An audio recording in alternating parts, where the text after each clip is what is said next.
change that would lead us to a more improved food safety situation in our country. So this particular meeting focuses on Laikipia County. We are looking at the work that has been going on there in the food safety space, relating it with some of the evidence that has been generated through the Life of the Voice for Change project, and making a case for more investment for safe food consumption. We have a number of colleagues from private sector and public sector who we expect to make remarks and to just give us an idea of what has been going on in Laikipia County. And even as this particular project kind of draws down to an end, how is the county poised to carry forward the food safety agenda in order to improve livelihoods and, of course, even drive greater economic development in that space. So I would like to start by introducing or encouraging us to use the chat box to introduce ourselves. If you could just say, share your names, your organization, and as well, just share your email so that we can share the presentations from today's meeting with you promptly. That would be good. For the time being, I'm going to ask some of our panelists who are with us to briefly introduce themselves. We have James Karidhi. James, if you are able to hear me, perhaps you could unmute your microphone and just introduce yourself. If your signal is strong enough for video, that would also be good. Yes, please go ahead, James. Okay. Thank you, Ricky. Yes, good morning all. My name is James Karidhi. I am the county program coordinator for ASDSP Laikipia, where daily is one of our priority value chains. We also have maize value chain and also sheep and goat value chain as our priority value chains. Thank you. Great. We also have a colleague, Sarah Kuria, who will today be making a presentation on behalf of Dr. Paul Guthiga from IFPRI. IFPRI have been partners on this project on the aspects of evidence generation, and I will ask Sarah to just say a brief introduction. Hello. Morning. Yes, Sarah, we can hear you. Everyone. Sarah Kuria from Society of Crop. I'm Sarah Kuria from Society of Crop Agribusiness Advisor in the position of Project Officer. Today, I'm going to make a presentation from Paul Guthiga, IFPRI. Thank you.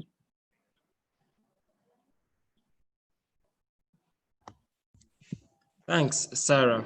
So before we go to the presentations, and in the interests of time, maybe you will allow me to just make a very brief remarks about the Voice for Change partnership project. And then we'll have our first presentation. So this project has been running now for the last 15 years. Sorry, for the last 5 years, working in a number of thematic areas with the support of SNV and the partnership of IFPRI, who have been partners in evidence generation. And one of the thematic areas has been food and nutrition security, where we have been looking at dairy and horticulture as two value chains or subsectors within agriculture, and seeing how food and nutrition security can be improved through systemic changes that relate to the policies that govern the food safety space, but also through concerted consumer awareness so that consumers can drive the food safety agenda. And lastly, on the private sector participation through public-private partnerships. So these are areas where the project has focused on, and through engagements that promote a multi-stakeholder approach or process, we have tried to facilitate inclusion of and partnership and coordination between consumers, private sectors, and public sector in order to improve the environment for food safety. We expect the chief officer, I'm waiting for a confirmation from my colleagues, the chief officer, James Mungere, from Laikipia County, to make some opening remarks about the work in Laikipia County. Perhaps before that, is James already with us? Is Mr. Mungere with us?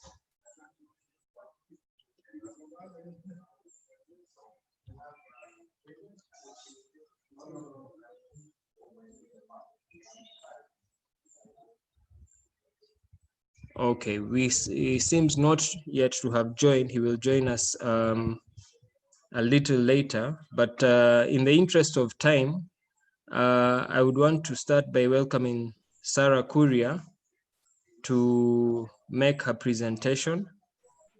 Sorry, before Sarah makes her presentation, please allow me to welcome John Ndegwa Nderitu,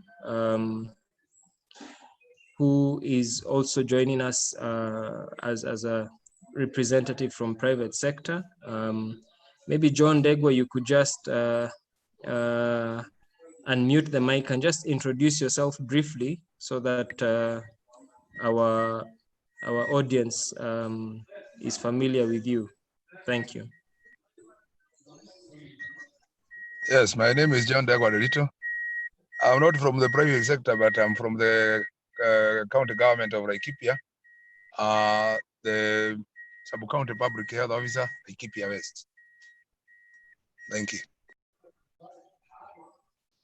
My apologies. I think I confused your second name with Ndegwa Gitonga from the KNCCI local chapter. But thanks for joining us, Bwana Nderitu. So as I had said, we'll welcome Sarah Kuria to start with the first presentation in the interest of time, even as we anticipate some remarks from the Chief Officer Agriculture, and also the presentation from Bwana Karidhi. So Sarah, please welcome, if you could proceed.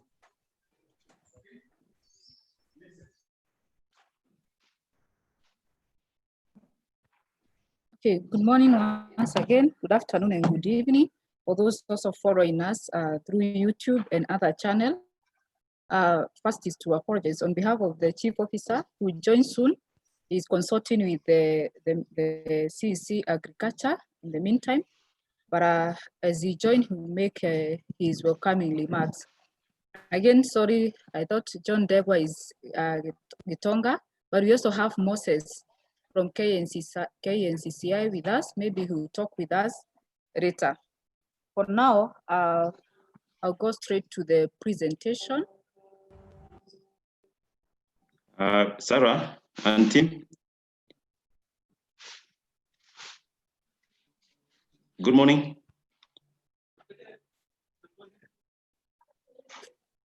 Oh, good morning. Good morning, Yes, Mr. Mungere. Yes, I've been able to contact the CC. Apparently, because of another schedule, he could not be able to join immediately. Okay. He had similar problems using the link that we had through the WhatsApp. But he has sent me one or two comments. Okay. Hello? Yeah, you can go ahead. Yes, he sent me one or two comments, and maybe if you allow me, I can do that on his behalf. Yes, and, we can hear you. Yes, apology from CC. Now, right. Allow me to read two comments that he has conveyed to me to read to the to the meeting. One is that food safety concerns, at least in local context, is only thought of when we are talking about export food. But since traditionally, we have always trusted producers, it has not been a big issue. With increased urbanization, world demands, we grow food faster, more efficient, more cost effective. People will cut costs and cut corners, and therein lies a problem. We need, as a county, to have a coordinated mechanism that ensures traceability and appropriate testing and sanctions for any infractions. Second one, there is no standard for exports and local markets if it comes to food safety. So export and local market should undergo the same standardization. There should never be any lower standard for local consumption. Well, of course, some standards are more linked to trade tariffs. There should be no doubt where science is conclusive on the safety of food, it should apply across the board. Those are his opening remarks as I've read.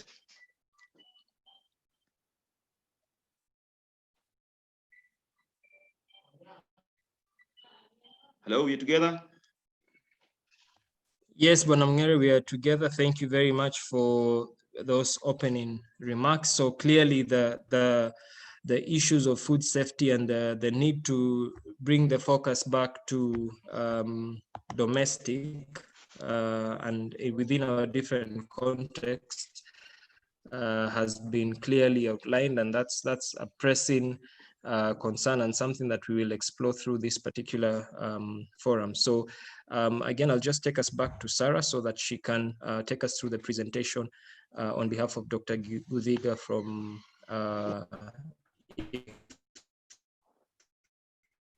Thank you.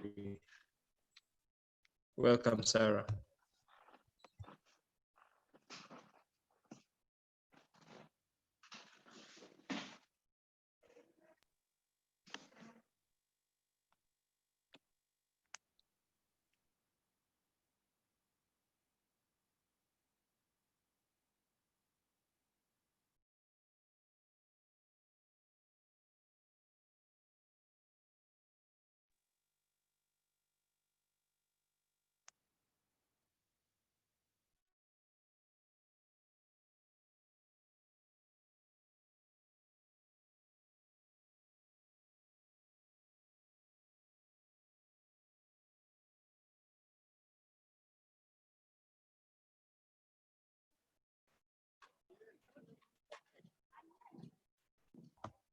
Sarah, Hello? we can. Yes, Sarah, we can hear you. Please You can proceed. hear me? Yes, we can. Okay. Yeah, I'm presenting on behalf of Paul Guthiga. First, I said his apologies. He was not able to join because of other commitments. And Paul is from IFPRI, International Research Organization, that we've been working with in the Voice for Change project that is funded by SNB. The project has been 5 years project, and it is coming to an end this year. In fact, next month, September. But IFPRI has been important organization in this project. We partnered especially on the areas of evidence generation. And one of the important evidence generated was the budget tracking, which is very important when it comes to the issues of food safety. I'll go straight to the presentations. We recognize that dairy and horticulture products are major food item among the Kenyan consumers. And apart from its importance, it is most implicated food vehicles for the foodborne diseases because of its nature. Horticulture, as you're aware, is very perishable and also a milk product, and therefore the implicated food vehicles for foodborne diseases if every measure is not well taken care of. And hence, their safety is a focus of regulatory agencies, the food industry, and consumer. Everyone along the value chain is involved in its safety. The contamination of these types of food, it happens at different level, either through production, at the production level, at the transport level, or at the market level.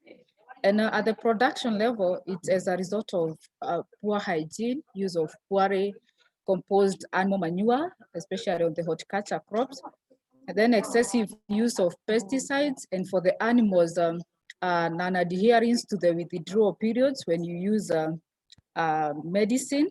There is also the issues of use of untreated sewerage. We have seen such and experienced such cases in Kenya. And therefore we see in some areas, I'm not sure at the Laikipia whether it happened, where people farm at the roadside level, where the exhaust from the vehicles affect the crops.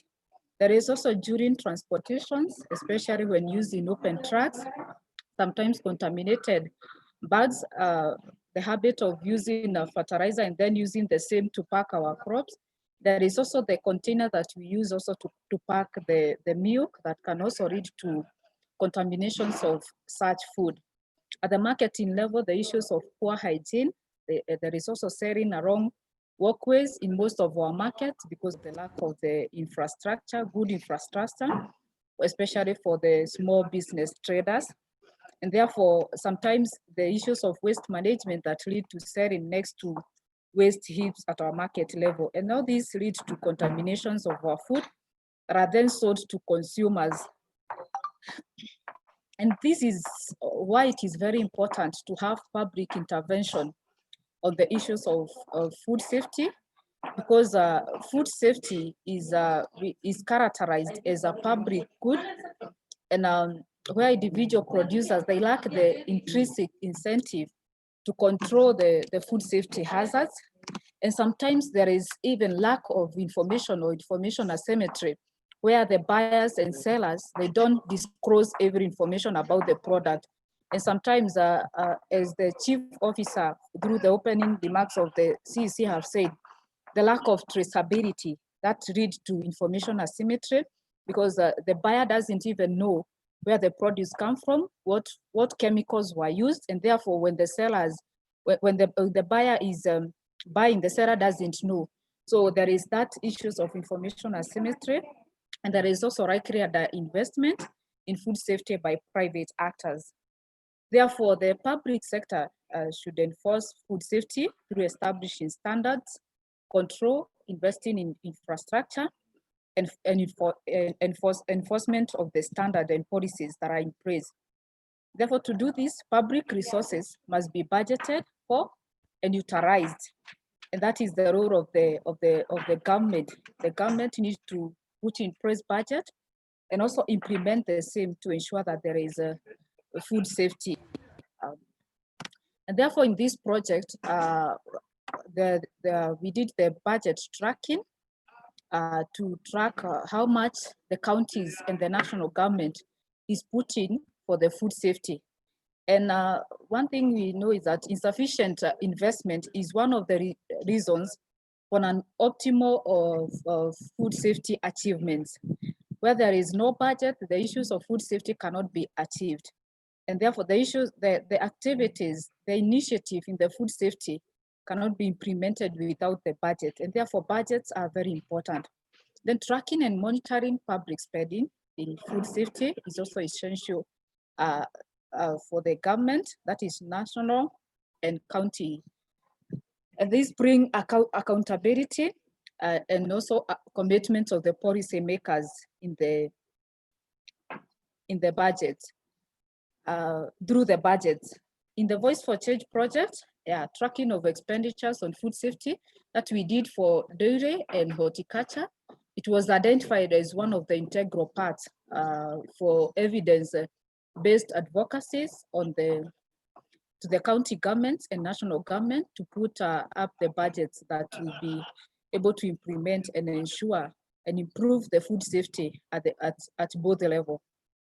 Then there is a relationship between the policy, budget, and expenditure.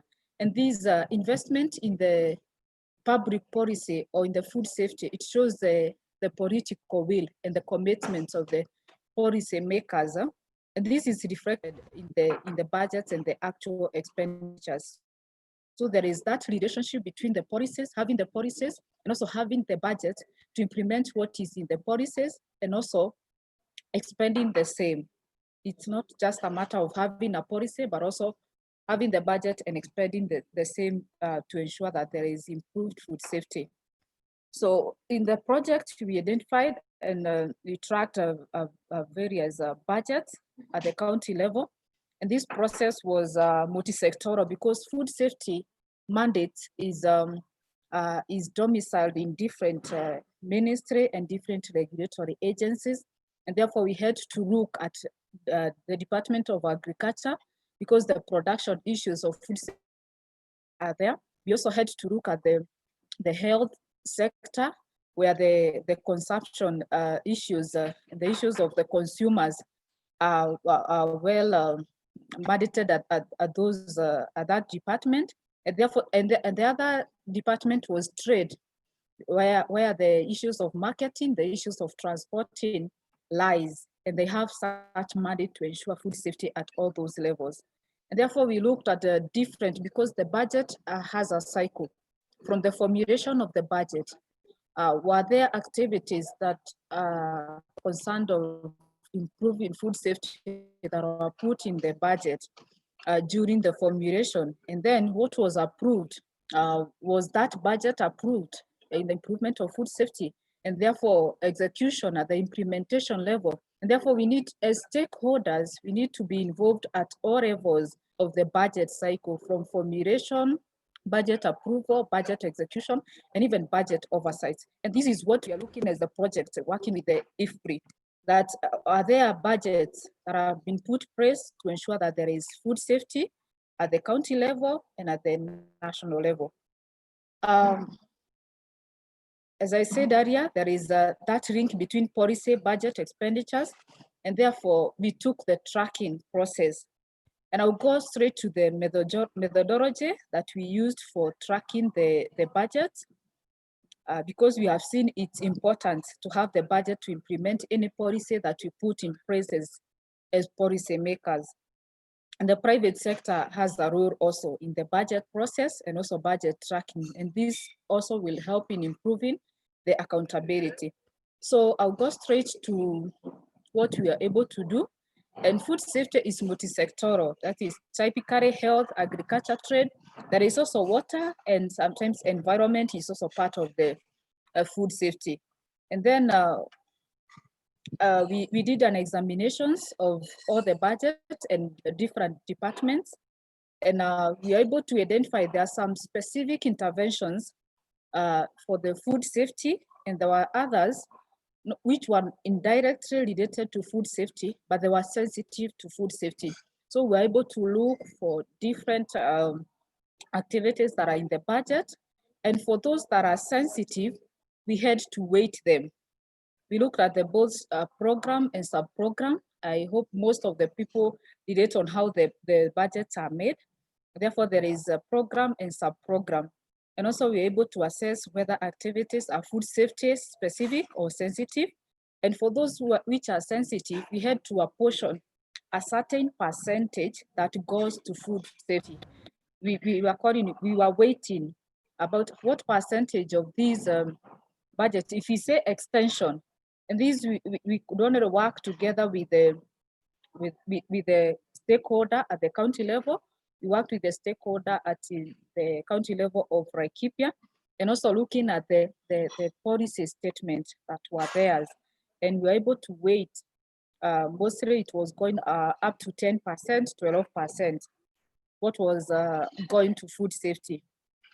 And the process was very consultative, and we got the consensus about the methods and weighting of the activities.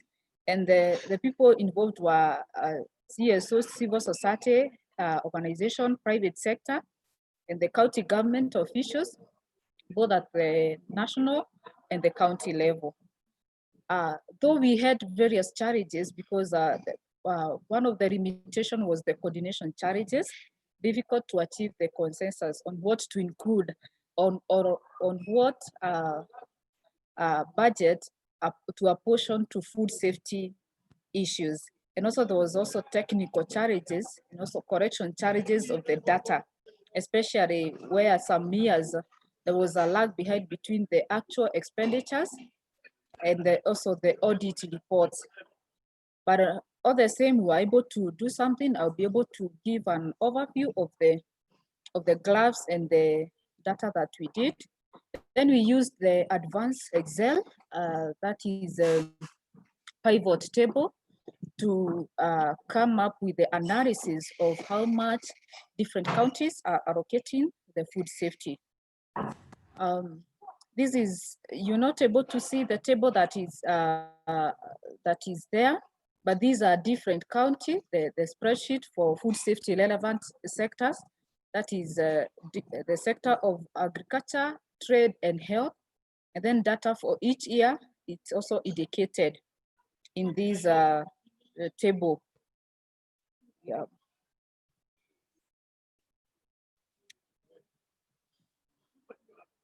This is for the Laikipia County. For each year, the three values were captured. That is total budget, total daily food safety budget, and total horticulture food safety budget, depending on the activities and interventions that were able to be were agreed upon, and they were also weighted. And this is one of the result of the total spending by ministry on food safety. We have the data. If you able to see my graph, the data food safety allocations, and also horticulture food safety allocation. That is for different years. That is 2015, 2016. Yeah, and this is a percentage share of budget spent on daily food safety. The total budget, that is for the national level. We compared the national and the county level. At the national level, the percentage that was given to daily food safety in the year 2015-2016 was 0.12%. It was very low, not even 1%. In the year 2016, 2017, 0.16, and then 2017, 2018, 0.68%, and 2019. The good thing, it is increasing, though not to a level, as I'll show you a graph comparing the foodborne diseases, the cost and the food safety. Yeah, but this is how the national government has been spreading on the food safety. But of late, the issues of dieting and food safety has become so much importance to consume, and therefore the government is recognizing that the need to have budgets and to increase the budget on food safety. We had only data from 2018, 2019, and that's what I'm able to put in this graph. And for Laikipia County, this is for Laikipia County, it had budgeted 1.02% in the year 2018, 2019. The money going to spent on daily food safety against the total budget in Laikipia County, 1.02%, which is a bit higher compared to the national level, but it's still, it can be improved. And therefore, this is also the budget for the horticulture. This was spent on horticulture food safety against the total budget in Laikipia County. It was going to 0.64%, according to the data that we compared. And I'll go straight to the comparison between the cost of foodborne diseases and the food safety budget. If you compare how much is the cost of the foodborne diseases in different counties, because we are working in 4 counties, and also compared at the national level, we had Murang'a, we had Laikipia, Nakuru, Nairobi, Nyandarua. So as you see, this color is light green. The green graph, it's the cost of foodborne diseases, the estimated cost, which in all the counties is higher compared to the budget, the food safety budget in those counties. So it means that we are having a lot of cases of foodborne diseases compared with how much we spend on to improve or to to improve on the issues of food safety, which is a very, it's not a good state to say. Yeah, and what are the lessons from tracking the budgets? It was done in close collaborations and cooperation of SNV, CSO, and also the county government. And therefore, I'll say the need for a multi-stakeholder approach also in tracking the budget, where involve everyone, so that we are able to take a different responsibility, and also to ensure the accountability at different level. There is also a need to increase food safety budgets and expenditures, so that we are able to curb the issues of foodborne diseases. As you have seen, the estimated cost is very high compared to how much we are spending. That's all I have. And I know this tool is available. Yeah, that's what we are able to do. So thank you very much.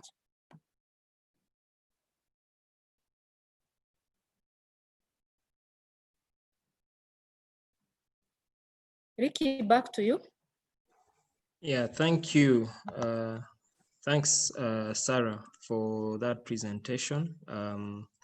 Again, very, very interesting in terms of the process, which I believe for all our attendees, given the state we are in, or the stage we are in right now as a country, and we are looking at the issue of revenue allocation between national and county levels. It's also a reflection of how hard it is to actually get to that consensus about allocation of resources.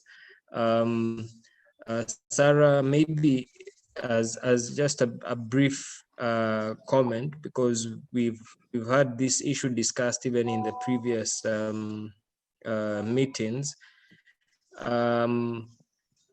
Does the CADAP process provide counties with some indication or some means to really fine-tune how they make allocations to food safety?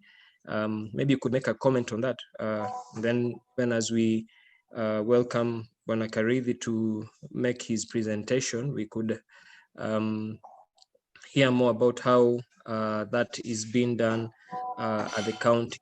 And then secondly, just looking at the investment, the difference between the investment at national and sorry, not the investment, but the estimated cost of foodborne diseases. Maybe you have some comments on why the cost is so high for Laikipia. What is it that gives it that high figure compared to the other countries? Sarah.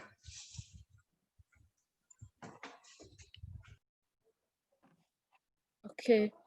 On the issues of, thank you, Ricky, for that question.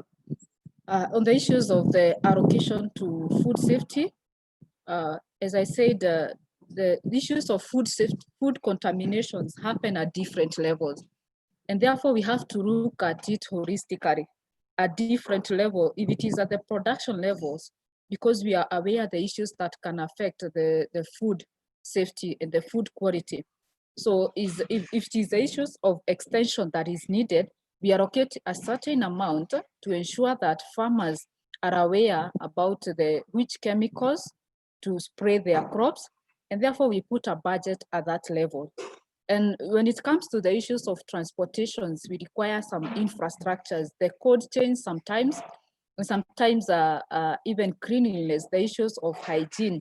Sometimes it requires some just information, and therefore there is need for the sensitization and capacity building for the behavioral change of all the value chain actors. When it comes to the market, we need infrastructures, the issues of the waste management. We need to ensure that there is proper waste management at the market level, and also ensure that the structures that are there, that the structure that enhance the issues of food safety.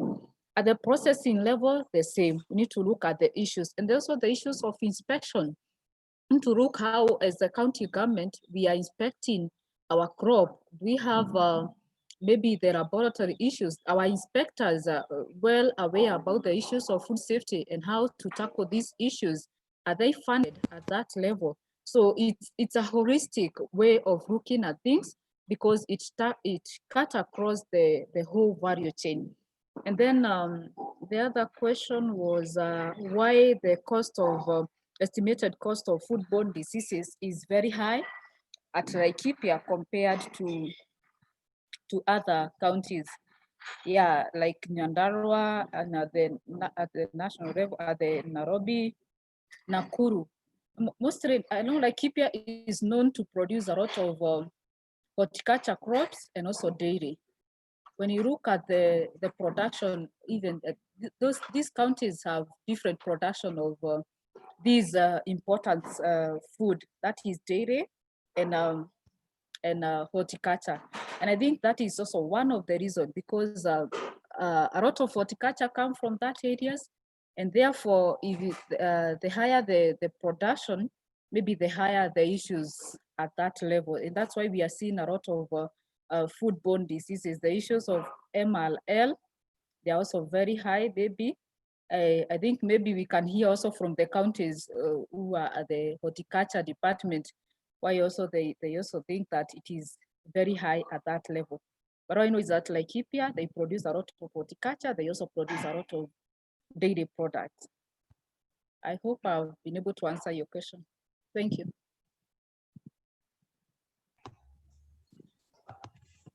Yeah, thanks, Sarah. So perhaps we'll go to the next presentation, even as we encourage our participants to keep sharing any questions or remarks that they may have. So I'm going to welcome Bwana James Karithi, who is a coordinator for the SDSP in Laikipia County, to share his presentation with us. And perhaps from the same, we also get to see some additional areas in terms of ongoing interventions, and even see how they can be enhanced given the scenario that we have had pointed from the budget tracking presentations shared by Sarah on behalf of Dr. Paul Gudhiga. So Bwana Karithi, welcome to make your presentation. Okay. Okay, thank you, Ricky, again. Thank you, Sarah. I like your presentation. I don't know, Ricky, I'm requesting Sarah, I sent my presentation. Could it be easy for her to share on the screen? Ricky, can you hear me? Yes, we will be able to do that. It will be shared soon. Yes, so we can then move on. So welcome to my presentation. My presentation, ladies and gentlemen, will dwell on issues that we have done, especially with the Voice for Change. And my bias today will be on the dairy value chain in Laikipia County. I'm happy to say that Voice for Change, which came not long ago and collaborated with us and also with the Department of Agriculture, Livestock and Fisheries, we were able to do something, and the high of it was that you were able to touch base, that is meeting the value chain actors, and it was very good to engage them, especially on the issues of food and nutrition safety as regards the dairy sector. So there are some interventions, Ricky, that we did, and many of those interventions, I remember many of you. I remember Soka, I remember Kat, I remember SNF. When we were drafting our CIDP, that was the 2018, the current CIDP, which will end in 2022. I remember you people came to our boardroom, and the intervention, when you looked at what we had a whole chapter on the sector of agriculture. And remember, agriculture is a very large sector. because like in Laikipia, is defined into two components. That is, we have livestock production, we have veterinary, we have crops, we have fisheries, we have irrigation. So you looked at our document, and what I would want to share is that you really added a lot of value, because that time you are able to see a gap. The gap was that we had not addressed food and nutrition safety in a good way. So I remember we shared the document with you. You went with it together, even with SACDEP. I could have forgotten that. And when you came back through the next presentation, you added a lot of value. And I remember we agreed that the CIDP Laikipia for the agriculture sector, we had no option but to include a strategy on the food and nutrition safety. So that is very good that it was achieved, that it is now embedded within that document. The other one was the issues of capacity building and awareness creation on food safety. I can tell you, ladies and gentlemen, that it was not very common. I think we were assuming many issues on food and nutrition safety as we grew the value chains. But through this intervention, it is becoming very common that we don't only talk about production of food, there is all the importance of people, especially at the production level, and even at other production nodes. The nodes of the value chain, to be aware of the issue of food safety and its importance. We were able to talk also about the adoption of appropriate post-harvest handling and the storage technologies and related infrastructure. Here we are talking about huge losses that we used to make, especially in the dairy value chain. A lot of milk was being spoiled, rejected at the level of collection points. Yes, because people could not be able to transport the milk the way it should be in hygienic situations. The other thing was on promotion of quality-based payment system for farm produce. That one happened through trainings within the dairy cooperatives in Laikipia County. The other thing was on safe use and disposal of agrochemicals. Laikipia in dairy, there is a lot of tick-borne diseases is a big challenge. And you can imagine if you are spraying your animals every week, the levels of the agrochemicals that we use, and how we dispose the containers, especially of acaricide, was very highly highlighted.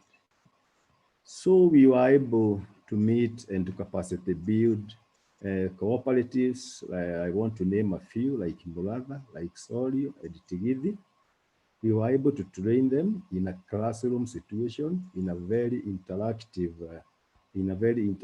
way, and you are able to handle many issues concerning the safety in the dairy value chain, the safety precautions for public health, and I thank the public health officers for also availing themselves in that training.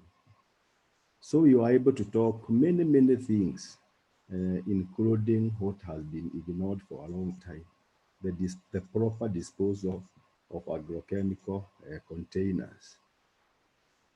The other thing that we have been able to do through this collaboration is the development of the Laikipia Dairy Development Policy. We have a document, and I'm happy to inform you people that Laikipia has a dairy development policy 2019 through this partnership.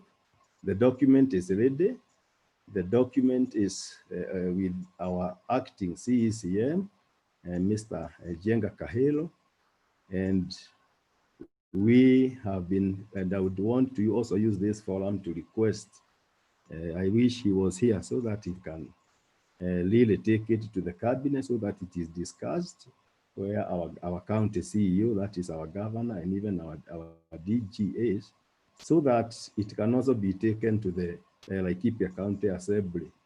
Ladies and gentlemen, this is a very good document that we were able to write using our key stakeholders, and I believe it should be able to move the dairy sector in the county forward. The other thing is that this partnership also, something else that we were able to do was to participate in the ongoing dairy policy. Remember, there is this big discussion on the new dairy regulations. And I'm happy to also report that this partnership, the Voice for Change, CATS, and SNV were able to sponsor many of our value chain actors to a meeting in Nanyuki, in Okalau, that is in Nyandaro, and also Abogo, the School of Agriculture in Nyeri. And our people, actually, Laikipia had a lot of participants through the courtesy of this partnership. So a lot needs to be done, ladies and gentlemen, on food and nutritional safety. As a county, I know my chief officer is listening. We were discussing with you, our chief officer, and we know we have to move and upscale the issues of F and S. So in ASDSP, we are now in phase 2, up to 2022, and we are in the phase of writing concepts.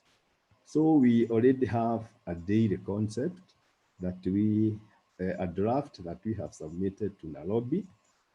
And when it goes to our headquarters and then to the Swedish embassy, we hope that it will be furthered because the concept is ready. We hope it will not be rejected because it is a very good concept. And what are we doing with this concept? Some of the areas that we have been targeting is the issue of milk spoilage. And we are targeting 5 dairy cooperatives in our county, having an outreach of 2,900 value chain actors. You can see the gender disaggregation there. We have 1,300 males, 1,300 females, and also youth. We have 500 within that outreach. So this will be implemented within this financial year, 2020-2021. So we have been able to, within a short time, I'm happy to note that we have really achieved what I would call quite a substantial achievement, because we have been able to lower the cases of rejected milk. The farmers have also invested more in recommended milk containers. In our study, we give it at 60%. Currently, the use of aluminum cans and steel cans and plastic containers are now at 40%, and the trend is downward. Ladies and gentlemen, we have photos which we took, I remember, in Ngaliwa Dairy Cooperative Society. Young men bringing milk with the borders in the morning, and out of the morning, we were there very early, and we could see borders coming with 20 liters jerrycan. One could carry four of the plastic containers. After now teaching them and informing them of the hazards of using these unhygienic containers, farmers or value chain actors have been able to invest in more aluminum and more steel. If you visit our KCC places like that is in Nyahururu and even here in Nanyuki, you'll be able to see that it is even better, because new KCC, you cannot now take your milk. Your milk would be rejected if you take it in a plastic container. So this is something that we need to tell everyone. This is an area where one person may not win.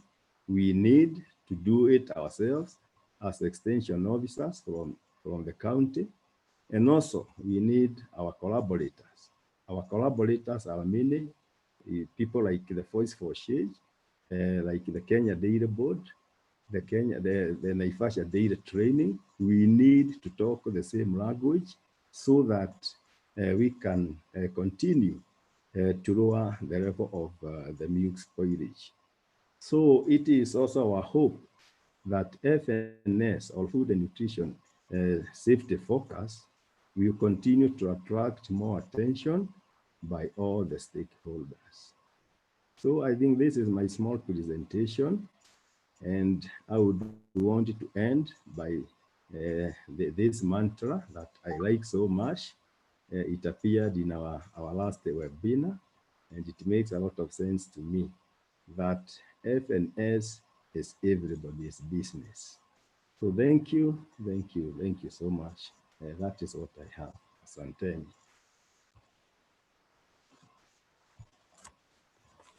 Thank you very much, Bwana Karidi. I think that was a very good presentation. You've actually already illustrated some critical areas where interventions are ongoing, and areas where more can be done. Before perhaps we open the floor to other panelists to give their inputs, I would just want to probably ask one or two questions relating to some of the ongoing interventions or activities that you have highlighted. And predominantly, my queries would be on how the private sector is integrated into these particular efforts as one. I'm looking at especially what you highlighted around promotion of quality-based payment mechanism, and also adoption of appropriate technologies, which you've highlighted quite well. But how is the private sector working alongside the government, the county government? What is your what's your experience on that been, and what more can be done? And then also perhaps in terms of the consumers within Laikipia, as you again highlighted, capacity building and awareness creation is critical. Are there mediums that perhaps we have not exploited well, and can be enhanced in terms of awareness creation? Is it be it local or community radio? What are your opinions around that particular area? So maybe you could just give us a quick highlight on those two. Then we would move on to the next presenter. Thank you. Okay, thank you, Ricky, again. Okay, the issue of private sector engagement, remember, we as government, and we, even if we are a program or even a department, we have realized that we need everybody.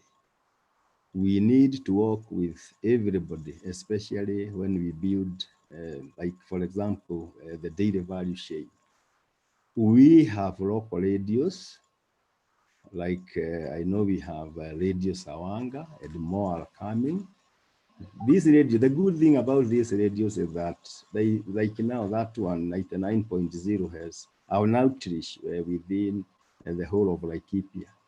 I think we have not been able to use this forum very well, especially on the issue of FNS.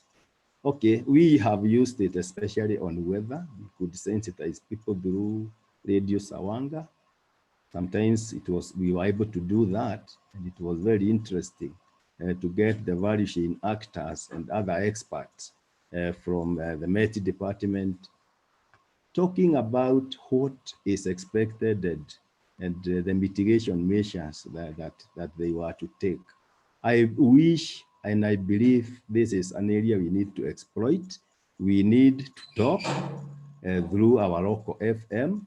We need to embed it within our county newsletter, because we also have a Laikipia County Bulletin, which also has a very wide reach, including our top management leadership, because we need also to bring in the people in the medical profession, especially the public health workers, officers. We observed that during the 2018-2022 CIDP in a meeting in Nyahururu. We realized that we cannot go very far when we in this sector of agriculture and those in the medical sector, we need to come together. We need to bring in the extensionists, the nutritionists, so that we go purposely to meet our value chain actors together and talk in one voice, so that this message we can reach out, and people need to know the importance, especially on issues of food safety. Because if you looked at that graph from Salah, I liked that the relationship between health and the issues of food-based diseases, she called them FBDs, and I can't agree more. Kenyans today, we know, and even Laikipians, especially through what we are going through the pandemic, people are realizing the importance of better nutrition, of better food, safe food, and nutritious food. So this is a time where we need to capture and also talk about things like milk, because we know bad milk definitely will give you a very bad health. Milk is very sensitive, like it has been said, and we all know that. And we need to tell everyone that when we don't keep our milk, we don't handle our milk safely, we will have our people poisoned, and this means a loss of people going to work and being productive, and all these other negatives that come with poor food safety. So we need to work with more people, Ricky, moving forward. Thank you. Ricky, can I add another comment? Please go ahead, Bwana Mungere. Maybe you could even share your video. Some of the participants may not be very sure who the chief officer is, though you're there. You're on the poster right there, but please go ahead. Right. Thank you all the panelists and attendees. I think in Laikipia, we've really discovered through the interaction on one-to-one with our governor, His Excellency Deitu Muridi. And the one question has been, you are doing all this good work, who else knows out there? Or is it between you in a sitting room, in a boardroom? Does even your own departmental staff away from where you're sitting understand what is food security? If you're producing, who knows what you're producing and what quality? So that brings an issue that he asked us, and it is upon every one of us that we need to use our local radios. We have radios now today who can do Ma language, there are others who can do Kikuyu, Kiswahili, and even English. And because they are growing, the FM radios are growing in number, we're in the process of trying to anchor ourselves to as many as possible and have time that is slotted that we can be able to be communicating with the audience across Laikipia County on issues like food safety. Why food safety in particular? Because we could ignore this. Even from I'm happy we have some members from, and I thank my colleague Dr. Mugoi, the CEO Medical Health, that he has been able to. He's not in, but he's able to allow some of his staff to join us. If you, I think I'll get this data from him. Is that if we ignore the food safety, that is from farm to fork, farm to table, we end up spending much more money in our hospitals treating diseases that otherwise that money could have been used to treat more serious diseases than just the common public health issues. And I think because I've seen Phoebe Mwangangi in, I hope she'll comment on that. Secondly, unfortunately, just about 2 weeks ago, we had one of our vibrant areas on horticulture. They're doing French beans. And they were supposed to, I think by this week, they're supposed to be doing something like, I think, between 5 and 10 tons a week, which was to be cancelled because they used inappropriate chemicals for spraying. You can imagine. And you see the risk they can bring in for the country. So some of these things is about awareness. People may not know. The other issue, members, is that I think last weekend I was listening to, I think it was KTN, only to discover that some chemicals have been banned in Europe. But yet in Kenya, they have been allowed to be used. And this results to our product not being marketable abroad there. So we also need to bring all this information, like the CEC said earlier. The standard for safety for food should not stop at export market, should also be even our local market. Public health, instead of possibly becoming police and arrest people and fining them, can we get a forum more friendly, educate them so that they can be able to transform to the areas that we need, and the government can do what needs to be done.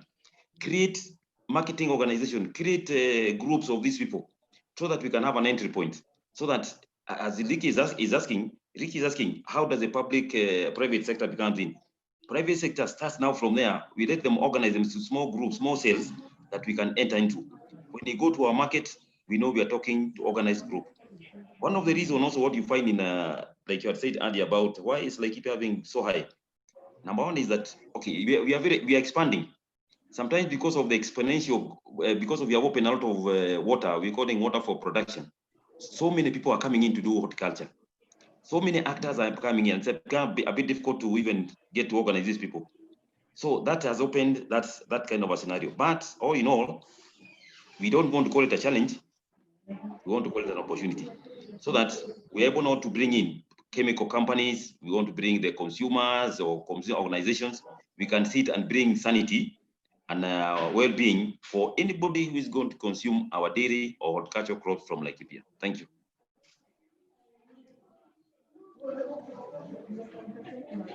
Thank you very much, Bwana Mungere. I think those are very critical points that you have raised there, and they really make this conversation very real about some points that we can press on in terms of action and making things a reality. And really, it's about taking it down to the ground. So I would want to, at this stage, request John Ndegwa-Nderitu from Public Health to perhaps give us his perspective, because as we know, the Public Health Department and the public health officers then really engage with the food business operators on a day-to-day basis.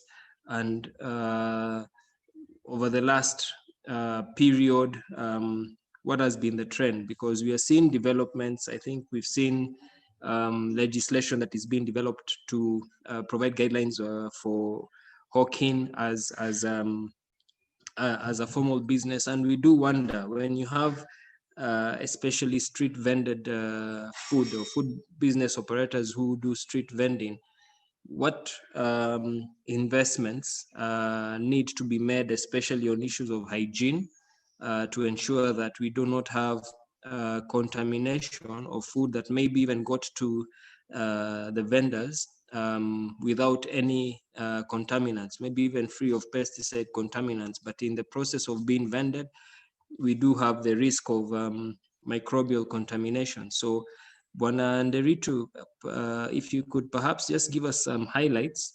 and then we will move to one or two other colleagues. So John Ndegwa-Nderitu, tafadhali, if you could just unmute your mic and share with us briefly. So thank you very much. I would like to appreciate Sarah Kuria, Khalid James for their presentation. And in fact, this is one of the venues for eye-opening, because most of the things that have been going on, well, they have assisted in one way or another, and but I just feel that we have not even scratched the surface. This is because, just as you have talked of awareness, the capacity building, these are the key issues that we are supposed to embark on, and maybe we invest a lot of resources into it. This is because most of the activities that are taking place, it's unfortunate that we are only getting some of the product in the export industry, just as Mr. Mongere has said, that is where they are condemned, and we cannot do business if we are using bad pesticides, insecticides, acaricides, and all that.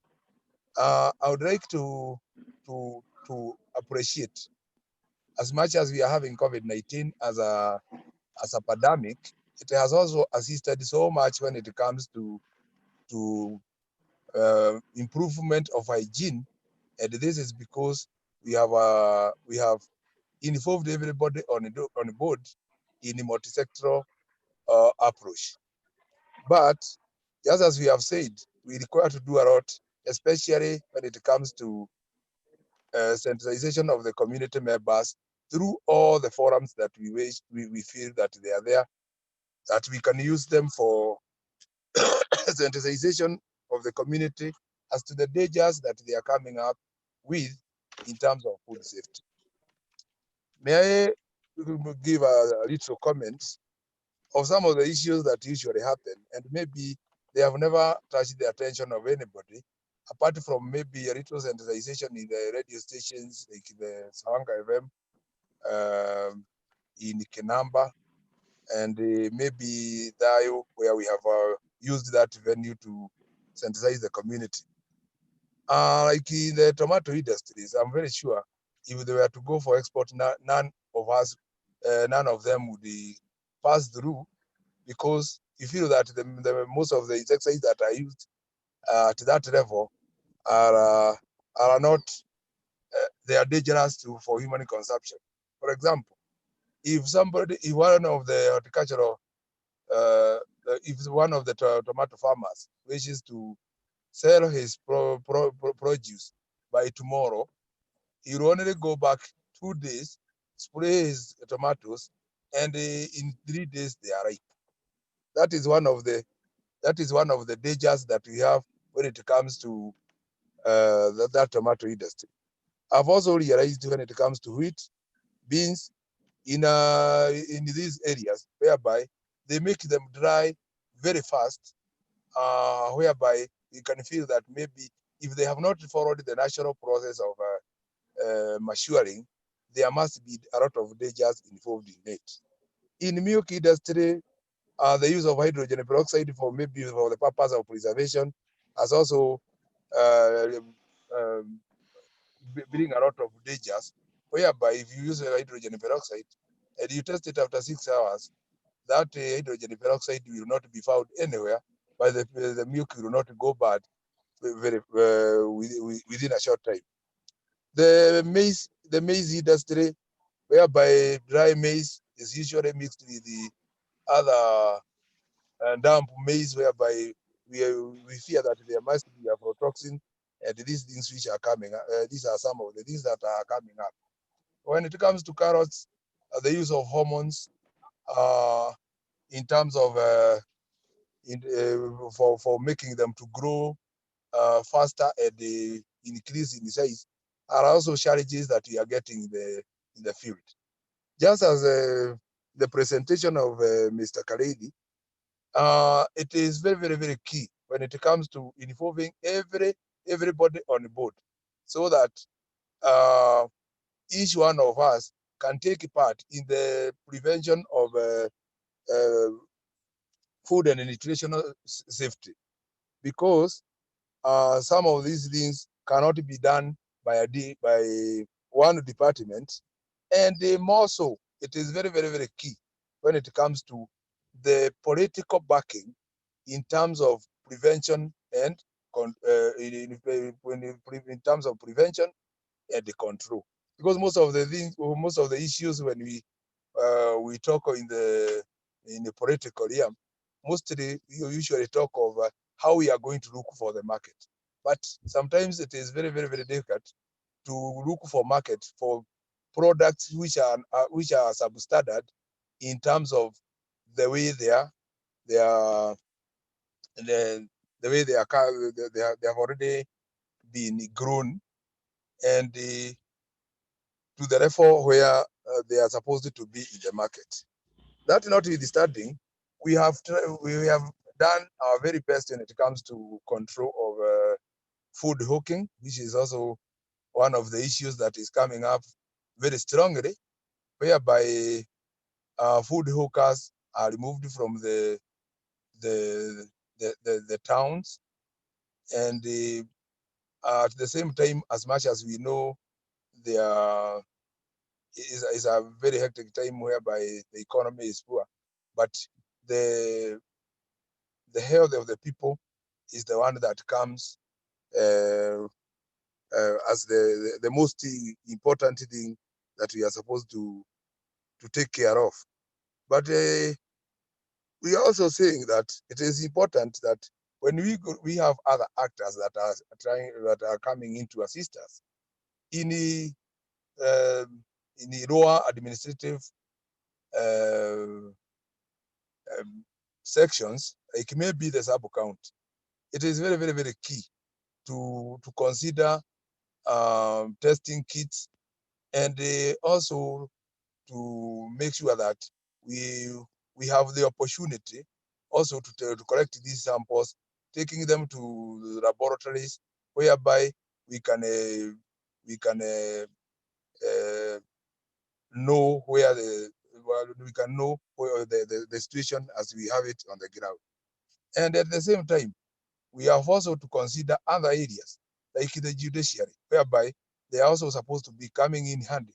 Because when we, as Mr. Mungara said, we are not only going to do the harassment, but when they are brought into book, then the judiciary should also be taking part in making sure that these people are given the right justice, whereby tomorrow maybe the same thing will not continue in the market. Because some of the things that are usually done, they are usually done knowingly that they can infect the community, but simply because somebody is looking for money. That is why they do these things directly,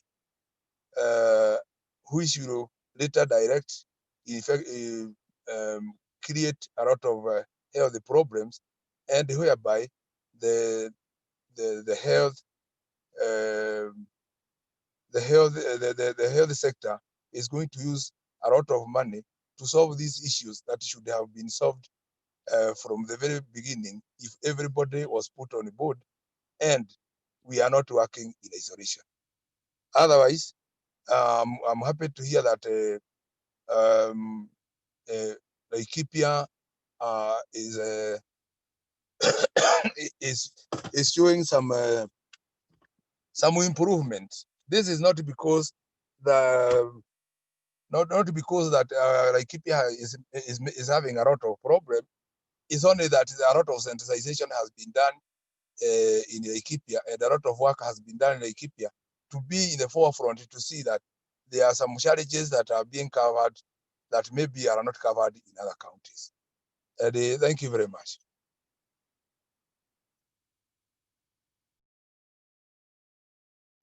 Back to you. Thank you. Thank you very much, Bwanandegwa. I think that again is giving us some very good insights in terms of areas where, as you said, we are only scratching the surface and more needs to be done. I feel again the issue of the private sector, and when we talk of the organized private sector, we are talking about more of the organized private sector as a point of focus for interventions and maybe some level of investment to promote compliance is needed. I know for horticulture we have the national KS 1758 standard, which but for dairy, as has been shared, we have the dairy policy that has been developed and is awaiting presentation to the cabinet. So there are some opportunities there to bring policies that will then still need to have private sector involvement in order to see changes in attitude and behavior. So I would want to just welcome, even as we start to really look at how these particular engagements and interventions will be enhanced, I would want to welcome remarks from some of our participants. I will just mention you by name. So please, if you're able to unmute yourself and talk, we have Elizabeth Karaoke from Trade, and that's a very important docket or area for us, because businesses are registered, are monitored from a trade perspective, and we would want to know how they, in terms of encouraging compliance, what is being done from the trade perspective and what more can be done. We also have Mary Wanja from Laikipia West in the dairy segment. Maybe Mary, you will also say a few things about how can we move things forward and accelerate the changes we want. And then Phoebe, you are also welcome to share your remarks on what else can be done. And I believe we also have Rosemary from cooperatives. Rosemary, I don't know if you're with us. I can't see you on the list, but if you're with us, then please also feel free to share your insights towards the way forward. So Mary or Phoebe or Elizabeth, if you could unmute your mic. Maybe Elizabeth, let's start with you. Elizabeth Karaoke.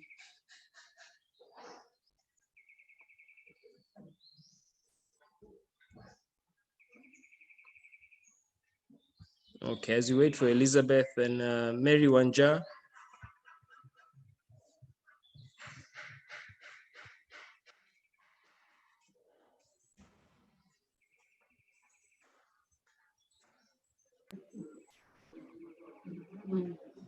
Okay, Phoebe, maybe you could start us off. So in terms of a way forward from your perspective, Phoebe, I know you're coming from a nutrition point of view, but based on what has been shared by colleagues, and even looking, I think, more critically at how to harness the available investment, what are your sentiments about how we can upscale the food safety interventions and make investments that will actually lead to greater results? Phoebe. Thank you very much for your invitation. Thank you for good presentation. And I want to say that food safety and food consumption, it is key to investment, because if we consume food which has been contaminated, we know that as far as health is concerned, as my colleague has talked, Mr. Dekwa, we are on the received as a health sector, because diseases are there. And you know that the absence of diseases, there is a cost as far as it is concerned. And so the quality of food, what we eat, it has impact on our productivity. And so I want to echo and say that food safety is very important, and for us to move forward, it's good to work as we are working as together, different sectors, we know we are putting different interventions, every sector, agriculture, healthy, trade, and all other. But we are working for one thing. And so what I can say is that as we are come and as a conclusion, we have to have a way forward to work together, and especially sensitizing our people, the kind of food that they are consuming, and even the food that they are buying on the streets, as Mr. Degwa has just stressed, that it has impact and effective impact as far as the negative impact on their health. So it's good to sensitize our community and the kind of food they are eating, and also what they are planting and the kind of chemicals that they use. So to me, sensitization is key, that our people may know, because at times whatever they do because they don't know. And we know that the food safety, it really affects also the quality of nutrition, because so long as one has become sick, it affects the nutritional status of that person. And so it makes that it resort to malnutrition. So for me, sensitization is key, and us working together, that when in agriculture, they are planning something, even to go to the farmers. It is good to have somebody from health sector and specifically public health and nutrition, that the farmers may be also educated, the kind of chemicals that they are supposed to use and how much they have to use. So to me, working together is a way forward, and also educating the community. It is very key for us to know our foods are safe, to increase our investment. Thank you very much.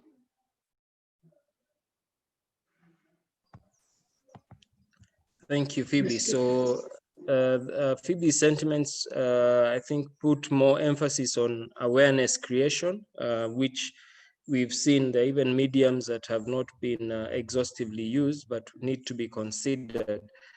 I would want to ask Elizabeth Karaoke, from a trade perspective, as you make your remarks, perhaps you could also assist us with the query or the question that is being raised as a concern, that there are actually no incentives for traceability and quality of products. And this is perhaps one of the reasons why we see a failure to comply from private sector. This is a concern that has been raised by one of the attendees, Paris Mutua. So Elizabeth, please make some remarks and you know, share your sentiments in terms of how can we better make use of the available investment, even as we seek for additional investment in food safety. Thanks, Elizabeth Karaoke.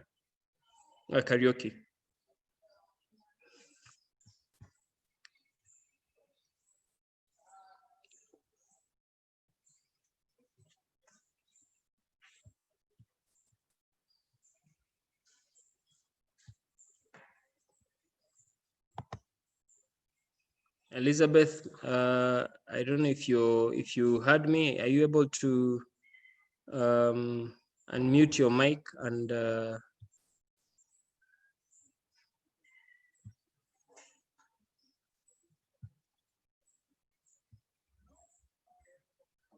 okay, we don't seem to be having Elizabeth yet. Rosemary Ngugi from cooperatives, I think you're also with us. Are you able, Rosemary, to address this issue around the incentives for private sector that would help with ensuring compliance?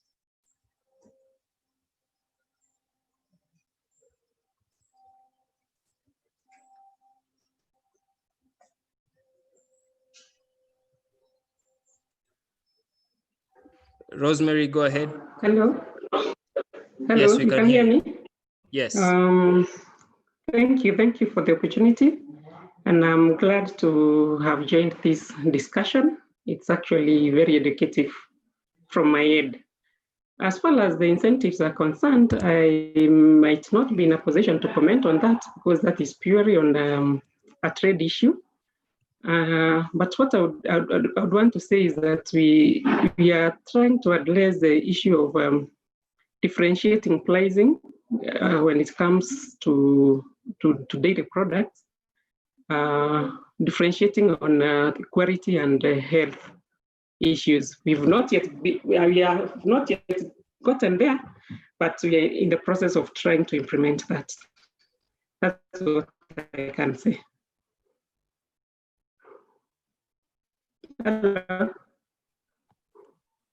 Hello. Yes, Rosemary. Rosemary, we had you loud and clear. Thank you. Okay. Sarah, maybe on that same question, are you able to share any additional perspectives on how those investments can be leveraged in order to promote compliance from private sector? Because we see the point of no lack of incentives being raised as one of the hindrances to compliance. Mr. Ricky? Yes, Bwana Mungere. Yeah, before we give to Sarah, I think there's a very unique attendee here that possibly you can see somebody, Jama or Same. He deals with the camel milk and a camel gold milk. And I think that is one area that even people like Kenya Dairy Board or anybody else possibly don't focus. And it's really getting up and commercialized. If you can get him maybe 1 or 2 minutes. Bwana Mungere, just mention the name again because I don't seem to. It's Jamal Same. He's just joined. He was not able to join earlier. Okay, one of my colleagues is. Okay, fine. Is a colleague trying to get him on. We can continue. On board. Yes. So Bwana Mungere, maybe as we wait for Jamal Sami to continue, to join us. Yes. Is it maybe you could make your remark on that? On this whole issue of the incentives and private sector. How is it? How do we bring private sector to the table on a regular basis? And private sector is not about big business. It's everyone from the processor who does what someone might consider basic, but just taking sukuma wiki and cutting it up so that for the consumer it's just a matter of picking and cooking. That's private sectors. The border guys who are moving the milk, all these are in the private sector. But how do we bring them to the negotiating table, so to speak, so that the issues of ignorance and lack of awareness can also be tackled, and we can have more of self-regulation from private sector rather than enforcement. Public sector can be more of an enabler. What are your thoughts around how that can be facilitated? Thank you, Mr. Ricky. I think this forum is, I think it's one of the good forum I've done this year. And like I said earlier, we need to go down to the ground where these activities do happen. Because the interpretation of food safety against incomes, people, it's incomes against food safety. Sometimes there's a big conflict on that, because we are not able to link up and advocate for those people who want to comply with these good regulations, so that ultimately, as a county, as a household, as an individual, we are not using resources to attend to things that we could have otherwise have avoided, because these things are avoidable. But then, if I invest into food safety mechanisms, I have to spend a little bit more money. What will make me be motivated? What will be the incentive for this?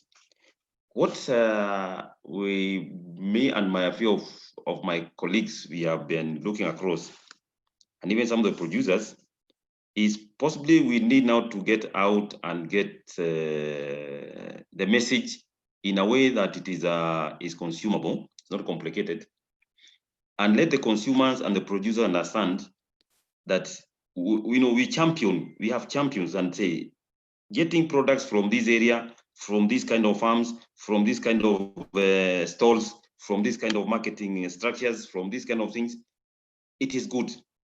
Why? Like Ms. Mwangagi said, nutrition-wise, you don't have things, you don't have to spray or grow our food in a manner that we also grow food looks nice, but we are looking up nutrients which you cannot use. Instead, we get sick. So in my opinion, I think I talked to my colleague, Dr. Mugoi from Department of Health. I talked to my colleague with Department of Water and Environment, because that also affects this kind of, because find people doing work almost next to a dumping place, or they are dumping themselves, they make it very inhospitable. And then get across to, we need to work also very closely with Mr. Ndegwa from the Kenya National Chambers of Commerce and Industries, all those people who are involved, so that we're able to get these people together and see, in the long run, if we comply with food safety mechanisms, which also we introduce technologies and structures that are also pocket friendly and that level of traders and vendors friendly, that today you could get yourself selling 20 kilos, but after 1 month, you can only sell about 5 kilos. Why? Not the consumer out there. They are sick. They can't come and buy. They can't spend more money. They spend more money in treating themselves. So for you to sustain and improve, you will need ABCD. That is a part of sensitization awareness, because most of the time, not people would know, but they ask themselves, if I do it and anybody else is not doing, why should I invest? And eventually, the consumer is not here to come and discriminate, or is able to possibly to get and say, I'm getting from ABCD. So we want to bring in from the farm to the vendors, and these vendors possibly to have a movement or a lobbying group or an advocacy group, that between them they can regulate. Ultimately, then you have more disposable income for this good food that we are growing and is coming to our market, and it's also utilizable at our homes. So at this moment in time, this is the one thing that we need to chat out with my colleagues in across the departments that are related, and then cascade all these to the point of consumption, so that as you get your sukuma, which is chopped and ready for you to go and use, are we reflecting on the safety of this food? Or are you going to buy today, tomorrow you cannot buy? Ultimately, then the producer cannot produce enough, because the market should challenge the producer should challenge the market. If we don't have that active equilibrium, then there will be no motivation. So to me, motivation will be talking and creating awareness, sensitizing people in terms of consumption and production, and the link in market should be an important one, so that we are able to buy food that is good, food that is safe, food is up to the standard that is supposed to be consumed from public health point of view, nutritional point of view, and possibly even our disposable income. Because the more food we have, the more demand, the more supply we have, it will be an equilibrium. Then we can get food. So it is one thing I'll call to my colleagues that we can invest in. And I'm hoping that after this meeting, I'll reach out to them and we see what we can do to make this one happen.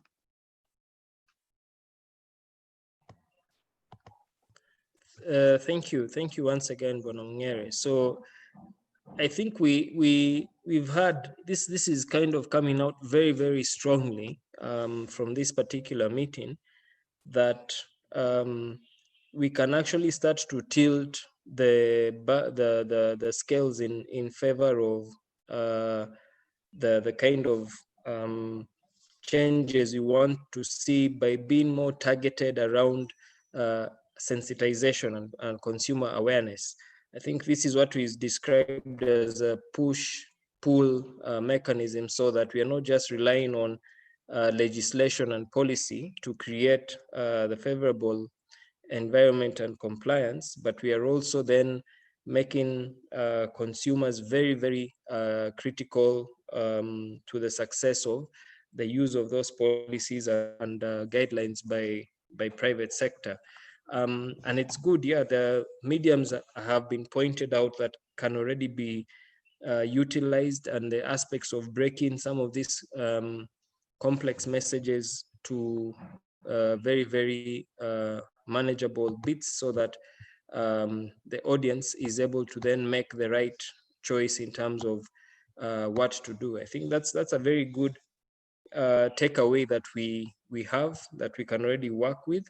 And perhaps even as we come towards a close of this particular meeting, Bwana Mungere, I still unfortunately cannot see the member that you had. Yes, is it Sami? Warsame, J, is that J or Sami? I don't seem to see him on. Wasarmi, if you're here, maybe you could just, just raise your hand. Use your controls to raise your hand so that we can allow you to talk. I think, wait, or he may be as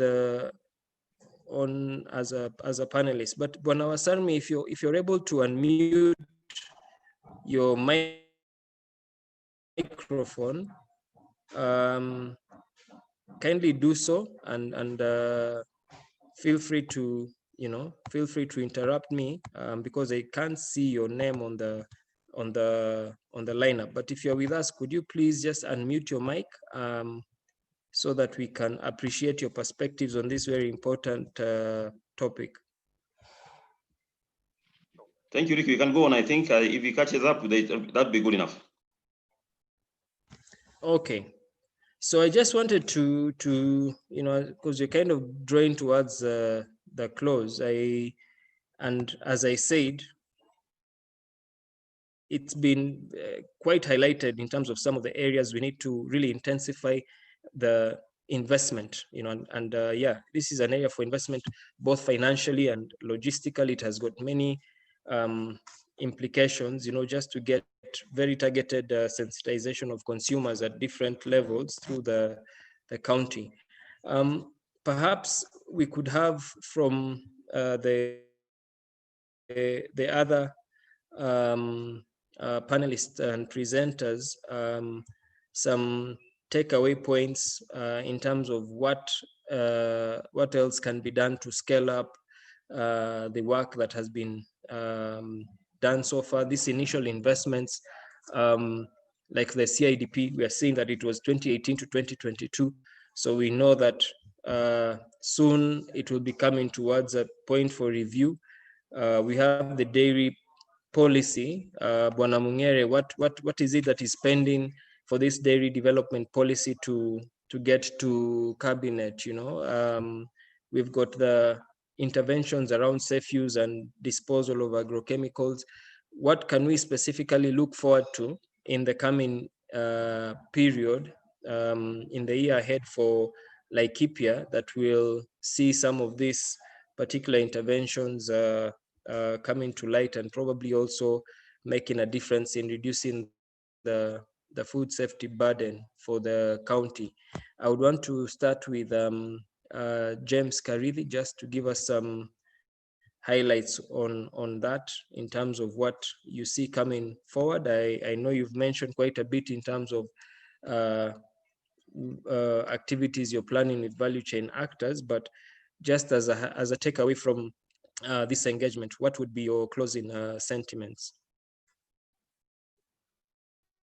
Okay, thank you again, Ricky.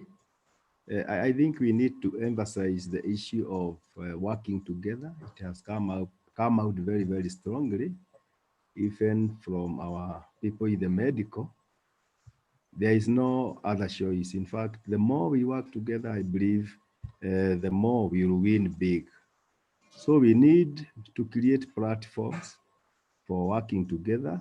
I know our chief officer, we can be very facilitative when it comes to such platforms, so that we bring in we rope in other sectors, both in public and also in the private sector. And I think, in my view, the earlier we do it, the better, so that, like you say, within the lifespan of this CIDP, which has a lifespan, I think we need to come together. I can also see in the chat something which has captured my eye, the issue of mucus. How are we doing about it? And the question is, if a mucus has TB, what do we need to say? I think you can now see the need for collaboration, especially with the people in our officers in the public health docket, because we need, mucus are very key in what we are talking about today. And it has just captured me that, we have not thought it out well. And I think it is an area which we need to address. Is milking to be done by everybody? Who is a milker?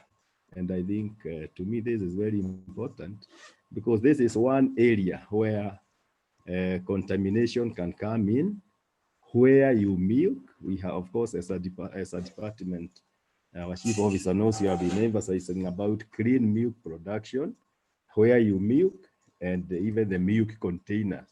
And now this issue of the milkman, which I think we can, maybe I would like also to hear from my mkubwa, my chief officer, because I think we need to, we can give them certification. James, I don't know what you can say, Mr. Mungere, but it is there in the chat. So yes, we need to work closely together. And of course, the data policy, of course, right now, I believe, I hear there are hard copies. And I think also we need to come together and we see the areas, even if it is not, it has not gone through all the stages.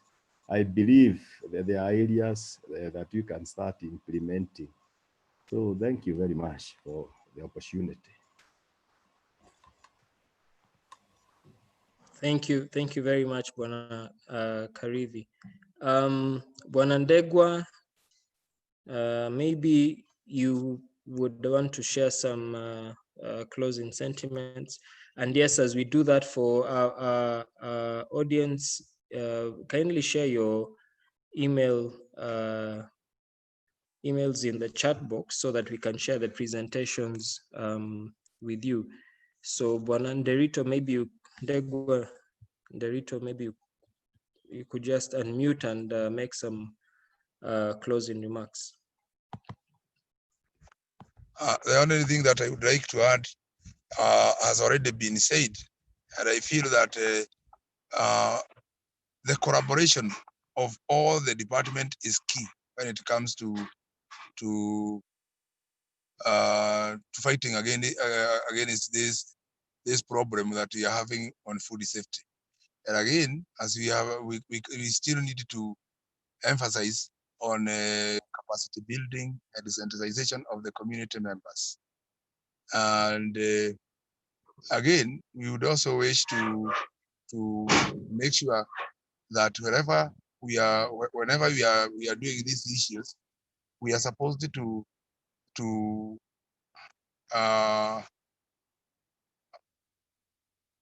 have several meetings, whereby in these meetings we can share our views and our experiences that we have in the field, so that maybe if we tackle that problem collectively, it would be very easy for us.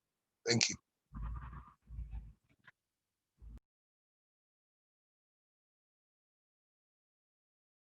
Thank you very much, Bwana Nderito. I'm still going up the line, and Bwana Mungere, we are coming to you. I don't know if Brenda Mareri from SNV is listening in, and she's able to maybe make a remark. Brenda, if you're able to join us and make a remark, you're also welcome to do so. But Bwana Mungere, just maybe in closing, from the sentiments that I'm hearing even from our fellow panelists, addressing the issue of collaboration, and I know we are in process towards a food safety committee for the county.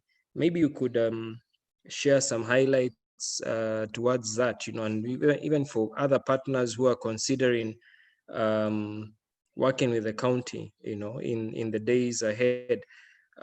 What is your advice around how we can come together to even strengthen this collaboration? Maybe you would make some remarks with that in mind, even as you react to some of the sentiments that have been raised by the other panelists in closing. Thank you, Mr. Ricky. I think one responsibility I would want to shoulder is one for coordinating within the county and bring all the actors on the table so that we can be able to prioritize our various problems in food safety or concerns for that matter, and then allocate them accordingly. So with the public health issues, we have my counterpart in Department of Health, Dr. Mugoi, like I said earlier, and water and trade. Then ultimately, like somebody has commented on the chart, it is a multifaceted. You get all the directions to do this. One thing in Laikipia, as you know, it's also an agricultural county, and this is our backbone. Agriculture is our backbone. That's so. If you have to solve poverty, it is through agriculture. If we have to do industrialization, it's through agriculture. If we have to do whatever we need to do, it has to grow from agriculture. Poverty and incomes and everything as we in CIDP, it is anchored there. So what I'll ask my colleagues, like I said earlier, we'll find a way how we can do this. And as well, we would like also to link up with your team, Ricky, so that at least we can be able to harmonize this. Second thing is about the policy. Policy it's already with the CC, and I thought he had already put it in the cabinet. But I asked him yesterday, I think they have not met for about 2 weeks. I asked him to fast track it and have it to go into the assembly. But in the meantime, I also talked to Gloria, and possibly we could also do the ceremony of getting the other copies together. This could also fast track the work. The content of the dairy policy will be enacted as soon as the cabinet approves it. Although quietly within our budget, we don't have budgets allocated, but we have activities that are geared towards dairy food safety and also crops food safety. But we want these items to come out as standalone so that we can have a committed and dedicated budgets and activities that will be put forth. So otherwise, I'll be very grateful for the cooperation and assistance even from what we have seen today from my fellow colleagues from other departments. This is the way to go. And the more we are, the simpler the problem will become to be solved. Thank you.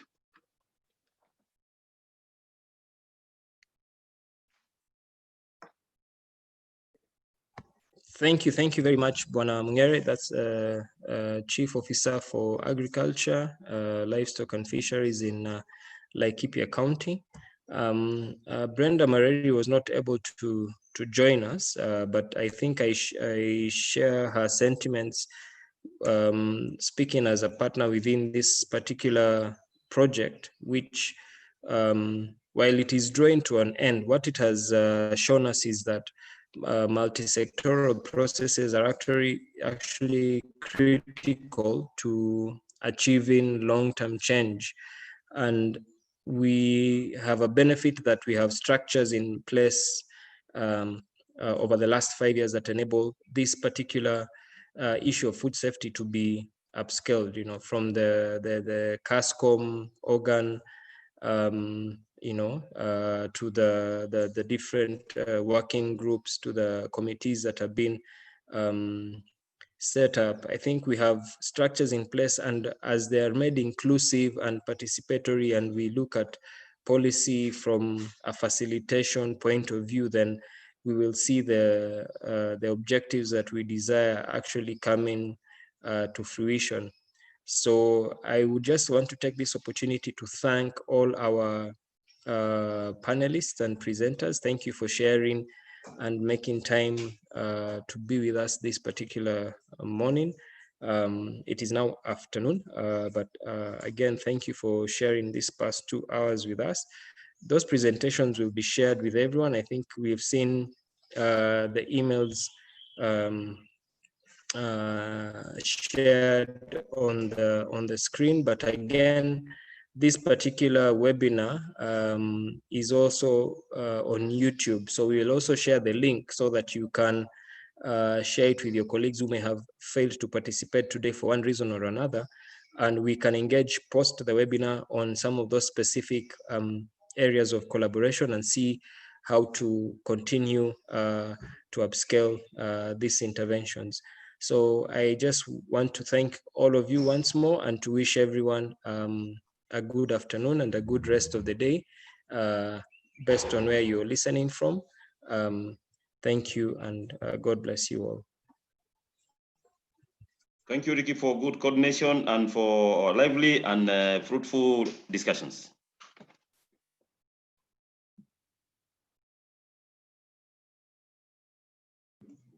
Thank you. Thank you very much. Thank you, Sarah, also Brenda, all the panelists and attendees. Thank you. Thanks everyone. All right, Asanteni, and I think we are now free. Thank you for the invite. Thank you.